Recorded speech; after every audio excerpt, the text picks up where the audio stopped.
અમદાવાદ શહેરમાં ગઈકાલ મોડી રાતથી આજે સવારે અને બપોર સુધી ખાબકેલા અતિ ભારે વરસાદ બાદ શહેરની હાલત ખરાબ થઈ ગઈ છે।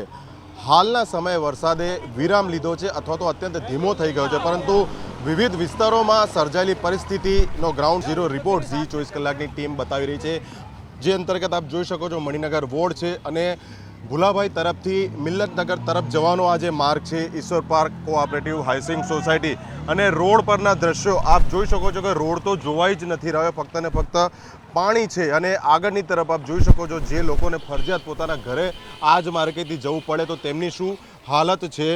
આગળ જે રિક્ષા છે સંપૂર્ણ બંધ પડી ગઈ છે, કારણ કે તેના સાયલેન્સરની અંદર પાણી જતું રહ્યું છે। અંદર બેઠેલા મુસાફર હોય તેના સુધી પાણી પહોંચી ગયા છે। રોડની વચ્ચેનું જે ડિવાઈડર છે તે તો જોવાઈ જ નથી રહ્યું। એટલે હજી તો અમે શરૂઆત માત્ર કરી છે અને પાણી જે છે તે ઘૂંટણ સુધી પહોંચી ગયા છે। સામેની તરફથી એક બાઇક ચાલક આવી રહ્યો છે, તેની બાઇકનું ફક્ત ઉપરનો બેઠકનો ભાગ જ જોવાય છે, એટલે તેના પરથી અંદાજ આવે છે કે રોડ ઉપર કેટલું પાણી છે। સામેની તરફ જોઈ શકો છો એક હાથ લારી જે ઊભેલી છે તે પણ સંપૂર્ણ ડૂબવા આવી છે। એટલે અહીંયા મિલ્લતનગર તરફથી હીરાભાઈ ટાવર મણિનગર તરફ જવાનો આ જે માર્ગ છે કે જે વ્હાઇટ ટોપિંગ ટેકનોલોજી અંતર્ગત બનાવવામાં આવ્યો છે, જેમાં દાવો કરવામાં આવ્યો હતો કે આ માર્ગ ઉપર એકવાર આ પ્રકારે પાણી માર્ગ બનાવ્યા બાદ રોડ બનાવ્યા બાદ અહીંયા પાણી નહીં ભરાય, પરંતુ જે પ્રમાણેના દ્રશ્યો છે આપ જોઈ શકો છો બાળકો ડૂબી જાય તે હદની અહીંયા પરિસ્થિતિ જોવા મળી રહી છે।